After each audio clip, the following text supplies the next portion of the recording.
பிரியமான கர்த்தருடைய பிள்ளைகளே, உங்கள் யாவரோடும் ஒரு few minutes மனம் திறந்து நான் பேச விரும்புகிறேன். என்னுடைய வைஃப் ஜெஸ்ஸி சுகவீனமாக இருக்கிற செய்தியை சிலர் அறிந்து அதனுடைய ஹெல்த் அப்டேட்டை அவ்வப்பொழுது கேட்டு ஜெபிக்கிறவர்களும் உண்டு. திடீரென்று few days பேக்கு இந்த செய்தி கொஞ்சம் எல்லாரிடத்திலும் பரவினபடினாலே இதை குறித்து ஒன்றும் தெரியாமல் என்ன நடக்கிறது என்று ஒரு வேளை அதிர்ச்சியோடு கேட்ட கர்த்தருடைய பிள்ளைகள் ஏராளம், நிறைய கால்ஸ் வருகிறது. ஆகவே ஒரு கிளாரிஃபிகேஷனுக்காகவும் தெளிவாக நடக்கிற காரியத்தை சொல்வதற்காகவும் உங்களுடைய ஜெபத்தை கேட்டு பெற்றுக்கொள்வதற்காகவும் நான் இந்த வீடியோவை பதிவு செய்கிறேன்.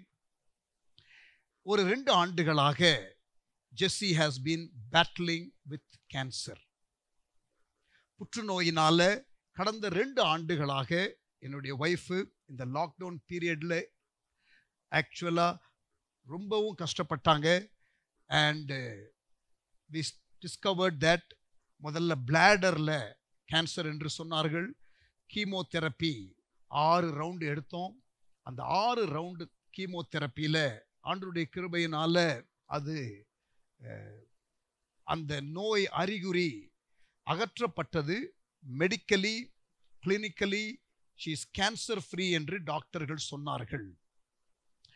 பட் அதே டைமில் அந்த பீரியடில் அந்த ரேடியேஷன் அந்த கீமோதெரப்பியெல்லாம் முடிந்த பிறகு ஒரு பெரிய ஒரு சோர்வு, எப்படி எலியா போன்ற தீர்க்கதரிசி கூட ஒரு சோர்வு வந்தது, போதும் ஆண்டவரே என்று சொல்லுகிற அந்த நிலை.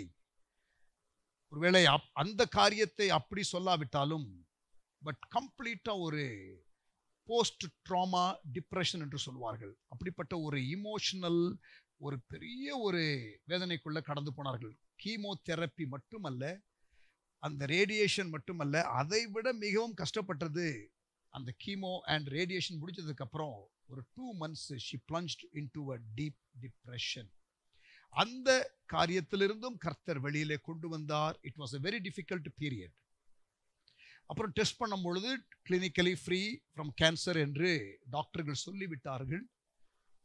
6 மாதம் கழிச்சு நீங்கள் டெஸ்ட்டுக்கு கொண்டு வாங்க, ரெகுலர் செக்கப் மாதிரி பார்க்கணும் என்று சொன்னார்கள். 6 மாதம் கழித்து போகும் பொழுது ஒரு அதிர்ச்சி தகவல் காத்திருந்தது. There is a recurrence of cancer in bladder and it is spreading to the liver. லிவரோடையும் கூட அது கலக்கிறது, பரவி இருக்கிறது என்று சொன்னார்கள். அப்புறம் த்ரோட்லேயும் ஒரு டெவலப்மெண்ட் இருக்கிறதை அவர்கள் சொன்னார்கள். ஸோ ஒரு 3 இடத்துல இப்பொழுது கேன்சர் இருக்கிறது என்று சொல்லும் பொழுது அது ரொம்ப ஒரு அதிர்ச்சியான செய்தி. ஸோ இம்யூனோதெரப்பி என்ற ஒரு ட்ரீட்மெண்ட் ஆரம்பித்தார்கள். அது பல விதத்தில் அட்வான்ஸ்டு டெக்னாலஜி என்று சொல்லுகிறார்கள். பட் ஜெஸ்ஸியுடைய சரீரம் அந்த ட்ரீட்மெண்ட்டுக்கு ரெஸ்பாண்ட் பண்ணலை. ஸோ 4 ரவுண்டு இம்யூனோதெரப்பி பண்ணியும் அது it was still spreading. And so we don't know what to do. அதில் நிறைய காரியங்கள் டெவலப் ஆகி கடைசியில் 2 அந்த கிட்னியிலிருந்தும் அந்த யூரின் பைபாஸ் அதை கிளியர் பண்ணுறதுக்காக அந்த எக்ஸ்டர்னல் பேக்ஸ் வைக்க வேண்டிய, டியூப்ஸ் வைக்க வேண்டிய ஒரு சூழ்நிலை. ஸோ லாஸ்ட் ஒரு 6 months she has been having that external tube and the bags for urine because bladder is not functioning well. So நிறைய ட்ரீட்மெண்ட் ப்ராசஸ்ஸு, நிறைய side effects, all that she went through. And she was going through chemotherapy again. So 6 round chemotherapy just முடிந்தது last week. அப்புறம் இப்போ உள்ள viral ஃபீவராக என்னன்னு தெரியல. So fever and cold and cough ரொம்ப இன்டென்ஸாக லாஸ்ட் 2 days இருந்தது. ஸோ வெள்ளிக்கிழமை நேற்று நாங்கள் it was 17th of March வெள்ளிக்கிழமை காலையில் ரொம்பவும் நைட்டெல்லாம் அந்த மூச்சு விடுறது கஷ்டப்பட்டதுனால ஹாஸ்பிட்டலுக்கு ரஷ் பண்ணோம். ஹாஸ்பிட்டலில் சொன்னாங்க, நீங்கள் ரெகுலராக கேன்சர் பேஷண்ட்டாக இருக்கிறதுனால கேன்சர் ட்ரீட்மெண்ட் எடுக்கிற ஹாஸ்பிட்டலுக்கு போங்கன்னு சொன்னாங்க. ஸோ டுக்கர் டு அப்பல்லோ பெருங்குடி ஹாஸ்பிட்டல். அப்பல்லோ கிரீம்ஸ் ரோட்டில் தான் ட்ரீட்மெண்ட் எடுத்தாங்க மெயின் ஹாஸ்பிட்டலில். ஸோ பக்கத்தில் பெருங்குடி ஹாஸ்பிட்டல் கொண்டு போனோம். அங்கே இம்மீடியட்டாக ஐசியூவில் வச்சு பார்க்கும் பொழுது மூச்சு விடுறதுக்கு ரொம்பவும் அந்த சேச்சுரேஷன் லெவல் ரொம்ப லோவாக இருக்கிறதுனால ஆக்சிஜன் 15 லிட்டர்ஸ்க்கு பதிலாக ரெகுலராக வைக்கிறது 15 லிட்டர்ஸ் 30 லிட்டர்ஸ் வைத்தார்கள். But still the saturation level would not come down. So அவர்கள் என்னை கூப்பிட்டு பேசினாங்க.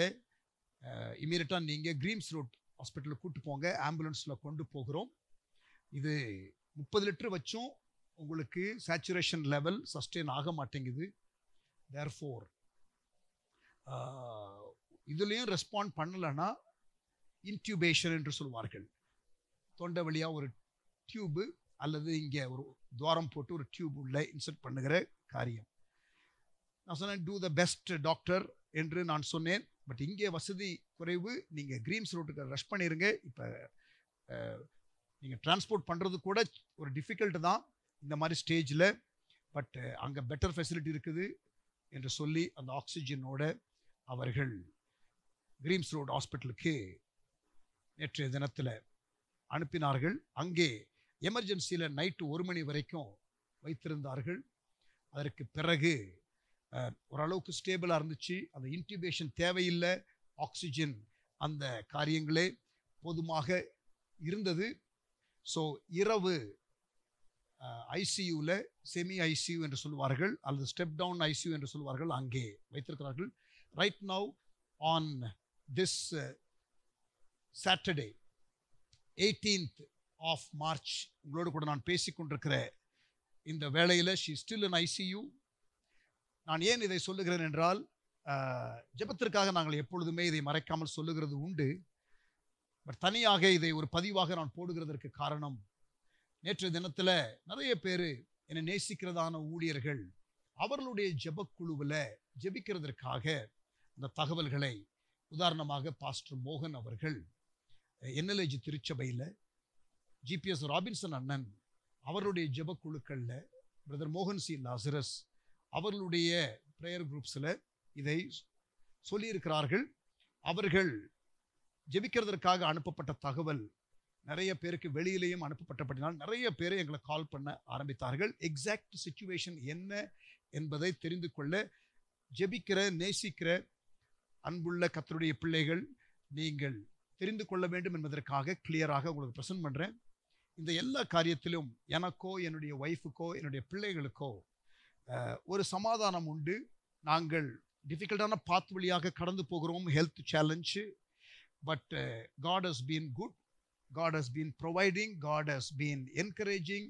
எங்களுக்கு நல்ல பெர்ஸ்பெக்டிவையும் கொடுத்து எந்த ஒரு டிஸ்டர்பன்ஸும் இல்லாமல் ஊழியத்தை வேகத்தோடு, இன்ஃபேக்ட் அதிக வேகத்தோடு இந்த நாட்களில் செய்யும்படி ஆண்டவர் கிருபை கொடுக்கிறார். ஃப்ரண்ட் லைனில் இருக்கிற ஊழியர்கள் தாக்கப்படுவது உண்மை என்பது நம்ம எல்லாருக்கும் தெரிந்த ஒரு உண்மை. அதிகமாக ஃப்ரண்ட் லைனில் இருந்து ஊழியம் செய்கிற மக்களுக்காக கர்த்தருடைய பிள்ளைகள் நீங்கள் ஜெபிக்கணும். அந்த வரிசையில் எனக்காகவும் நீங்கள் ஜெபிக்கும்படி, என்னுடைய குடும்பத்திற்காக ஜெபிக்கும்படி கேட்டுக்கொள்கிறேன். நாங்கள் ஆண்டவருடைய ஆளுகை என்று ஒன்று உண்டு என்பதை நம்புகிறோம். ஆண்டவர் சுகமளிக்க வல்லவர் என்பதை நம்புகிறோம். ஆண்டவர் ஃபைனல் சே சொல்ல வேண்டும் என்று நாங்கள் எப்பொழுதும் சொல்லுகிறது உண்டு. Doctors have a say, but God has the final say. அதனால் எத்தனை ஆண்டுகள் பூமியிலே வாழ வேண்டும் என்று ஆண்டவர் நமக்கு கொடுத்திருக்கிறாரோ, நாம் அவரை நேசித்து அவருடைய நோக்கத்தில் இருக்கிறவர்களாக இருந்தால் எந்த ஒரு ஃபோர்ஸோ எந்த ஒரு சூழ்நிலையோ நம்மை எடுத்துக்கொண்டு போக முடியாது. ஆகவே அந்த விசுவாசம் எங்களுக்கு உண்டு. So pray for us. It is difficult time. We would really appreciate your prayers. I am praying for a deeper revelation of God during this time of difficulty. எப்பொழுதும் கிரைசிஸ் டைமில் ஆண்டவர் வெளிப்பாடுகளை கொடுப்பார். யெகோவா ராஃபாங்கிற வெளிப்பாடு கசப்பான தண்ணீர் இருக்கும் பொழுது, காண்கிற தேவன் என்ற வெளிப்பாடு ஆகாருக்கு வீட்டை விட்டு துரத்தப்பட்ட பொழுது, கர்த்தரின் மேய்ப்பர் என்று சங்கீதக்காரன் சொல்லும் பொழுது, அது மரண இருளின் பள்ளத்தாக்கிலே நடக்கும் பொழுது, யெகோவா ஈரே என்ற வெளிப்பாடு சொந்த மகனை பலிபீடத்தில் வைக்க சொல்லும் பொழுது, என்னை விடுவிக்க வல்லவர் என்று சாத்ராக் மேஷாக் ஆபேத்நேகோ சொன்னது எரிகிற தீக்குள்ளே போட அவர்கள் பிளான் பண்ணி கொண்டிருக்கும் பொழுது என் மீட்பர் உயிரோடு இருக்கிறார் என்று யோபுவுக்கு நெருக்கமான நேரத்திலே வந்த வெளிப்பாடு. So I have told you many things. இன்னொன்று இருளின் பொக்கிஷம் என்று வேதம் சொல்லுகிறது. The treasures of darkness என்று. ஆண்டவரே, இந்த இருளான நேரத்தில் நீர் வைத்திருக்கிற பொக்கிஷம் என்ன, அதை எங்களுக்கு காட்டும் என்று நாங்கள் ஜெபிக்கிறோம். ஆண்டவரே, எங்களுக்கு கற்றுக் கொடுக்க வேண்டிய பாடம், எங்களுக்கு கொடுக்க வேண்டிய வெளிப்பாடுகள் என்ன என்பதை கேட்டு பெற்றுக்கொள்ள விரும்புகிறோம். So we are strong in the Lord. So don't have to pity us. எங்களுக்காக பரிதாபப்பட வேண்டாம். But warfare is real. யுத்தம் என்பது உண்மை. எங்களுக்காக நீங்கள் ஜெபிக்கும்படி அன்போடு கேட்டுக்கொள்கிறேன். கர்த்தர் கொடுத்த தரிசனத்தை நிறைவேற்றுவதற்கு கர்த்தர் எத்தனை ஆண்டுகள் வாழ்க்கையிலே நமக்கு கால அவகாசத்தை கொடுத்திருக்கிறாரோ அது வரைக்கும் ஓடுவோம் என்று விசுவாசிக்கிறேன். ஃபேமிலிக்காக ஜெபித்துக் கொள்ளுங்கள். வைஃபுடைய பேர் ஜெசி. I have 2 children, 21-year-old daughter Jeanette and 14-year-old son Jaden. So please pray for us. Appreciate your love and your concern. உங்களுடைய கரிசனை, உங்களுடைய ஜெபம், உங்களுடைய அந்த அன்புக்காக நான் ஆண்டவரை துதிக்கிறேன். Thank you. Continue to pray and we will give you updates. God bless you.